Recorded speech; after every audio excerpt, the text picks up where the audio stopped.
Welcome back. Aurelius and Malik, the Civilization Archive. We close the Byzantine Empire file today. 5 parts. The end of the story. The last bell has tolled for Constantinople, but what a legacy it leaves behind. The echoes of Byzantium ripple through time, shaping cultures and ideas in ways we often overlook. Survivors didn't just flee. They carried the essence of their civilization with them. Artists, scholars, and priests became the bearers of knowledge. A cultural torch passed across the Mediterranean. They wove the past into the fabric of new societies, ensuring that the brilliance of Byzantium would not fade quietly into history. Aurelius, I appreciate your vision, but we can't ignore the real human cost here. These weren't just bearers of culture. They were individuals fleeing destruction. Each boat was packed with stories of loss and fear, but also of hope. Their manuscripts? They weren't just old papers. They were lifelines to a past that many thought was gone forever. We owe it to them to remember their struggles and the weight of their memories. True enough. Yet, the act of preservation is remarkable in its own right. In Italy, these refugees didn't just arrive. They became catalysts for a profound renaissance. The Greek texts they carried were like keys, unlocking ancient wisdom that had been buried for centuries. This revival didn't just reshape art and philosophy. It influenced the very foundations of modern thought. It's a cycle of rebirth, a testament to how history repeats itself in unexpected ways. But calling it a mere cycle overlooks the deep pain of displacement. The cultural revival emerged on the ruins of their homes. The Byzantine exiles sparked a renaissance, sure. But what was the real price they paid? The treasures of knowledge they carried were heavy with the weight of their trauma. Each story of loss, each memory of what they left behind, is a reminder that progress often comes with heartache. We can't forget the people behind those stories. You're right about the cost, and we can't ignore that.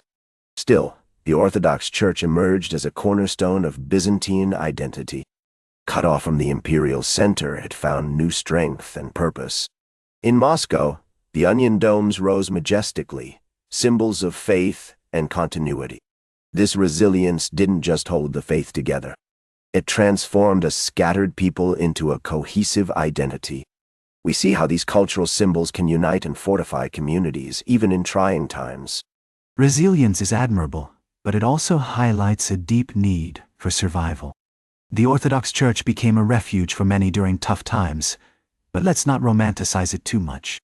Sure, it thrived in certain ways, but it also endured massive struggles. The idea of Moscow being the Third Rome was as much about politics as it was about faith, capturing a complex moment in history where people were caught between hope and hardship. A fair point. The Church's evolution was complex, to say the least. Its architectural beauty, from soaring cathedrals to intricate frescoes, stands as a testament to that faith. Each brushstroke and dome connects us to a past that shaped society. And yet, we can't ignore that this legacy is marred by shadows of political strife and internal struggles. Power plays and rivalries often turned places of worship into battlegrounds for influence, complicating the very faith they were meant to uplift. Every artifact tells a story, but those stories are often layered with conflict and human experience.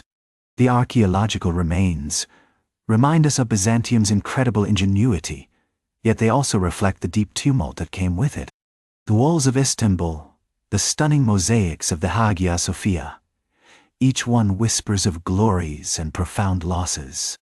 They reveal a civilization grappling with its identity, shaped by the lives of countless individuals who once walked these streets, leaving behind echoes of their hopes and struggles. Yet these remnants endure. They are more than just memories. They serve as vital foundations for future generations. Take the Justinianic Code, for instance. It didn't just influence legal systems. It became a framework for governance across continents. As scribes in Eastern Europe diligently copied these texts, they weren't merely transcribing. They were actively forging new identities. Byzantine law acted as a blueprint, shaping political structures and societal norms in ways that ripple through time. We see this influence everywhere. That's true. But let's not forget the human aspect here. The scribes weren't just copying texts. They were preserving lives, stories, and entire cultures. Think about it. The Cyrillic alphabet was a gift from Byzantine missionaries who believed in sharing knowledge. It wasn't just a tool for writing. It shaped the literary landscape and connected people across vast regions. Those scribes had a real impact on their communities, helping to keep their histories alive. Absolutely, Malik. The preservation of knowledge was a monumental task. Each manuscript, every legal document, reflected the immense weight of history. And the cultural blending that occurred, it reshaped entire societies, fostering connections that endure to this day. We see this in our modern world, where the echoes of Byzantium resonate in countless ways, influencing art, law, and even our daily lives. It's a reminder that history isn't just a collection of dates. It's alive, shaping who we are. Indeed.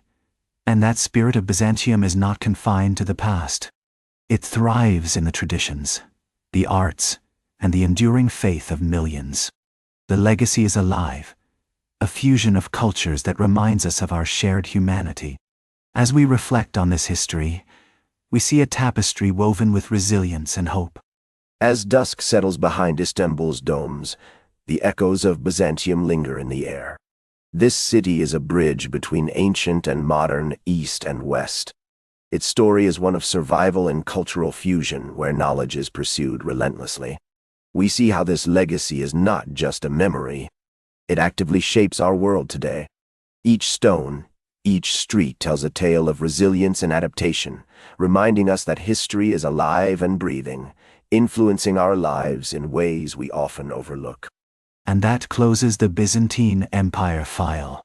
5 parts. 1 complete story. The full series lives on the Civilization Archive, part of the Archive Network. There's no shortage of files. Browse what pulls at you next.